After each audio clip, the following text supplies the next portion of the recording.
स्वस्त धान्य दुकानदारांना 6 महिन्यापासून कमिशन नाही. संघटना आक्रमक. शासनाला निवेदनातून इशारा.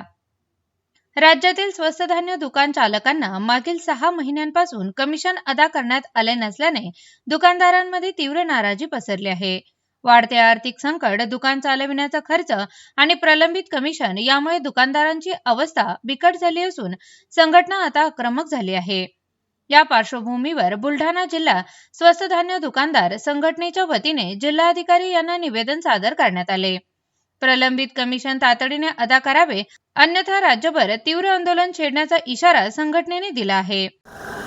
अखिल महाराष्ट्र स्वस्त धान्य दुकानदार केरोसिन परवानाधारक महासंघाच्या वतीने राज्यभरातील स्वस्त धान्य दुकानदारांच्या मागील 6 महिन्यापासून मार्जिनची रक्कम न मिळाल्यामुळे तसेच एप्रिल, मे, जून या 3 महिन्यातील धान्य वाटपाच्या ह्याच्यात मुदतवाढ न मिळाल्यामुळे लाभार्थी धान्यापासून वंचित आहे आणि दुकानदार कमिशन न मिळाल्यामुळे उपाशी आहे. त्यांच्यावर आत्महत्या करण्याची पाळी आलेली आहे.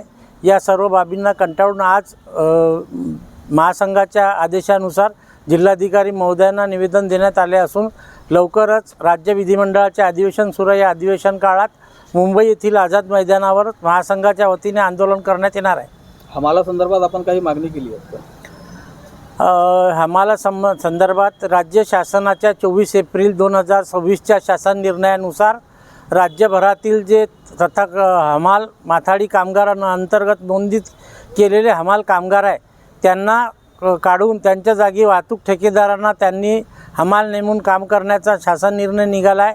त्याच्या विरुद्ध आज बुलढाणा जिल्ह्यात हमाल कृती कामगार संघटना स्थापन झाली असून या संघटनेच्या मार्फत वाहतूक यंत्रणेचा ठेका कोणालाही मिळाला तरी जे कार्यरत हमाल कामगार आहेत त्यांनाच कामावर समाविष्ट करून घेण्यात यावे अशी मागणी आज जिल्हाधिकारी महोदयांना निवेदनाद्वारे बुलढाणा जिल्ह्यातील 16 शासकीय गोदामातील कर्मचाऱ्यांच्या वतीने करण्यात येत आहे. या शासन निर्णयाने बुलढाणा जिल्ह्यातील 200 हमाल कामगार बेरोजगार होणार असून त्यांच्यावर उपासमारीची पाळी येणार आहे.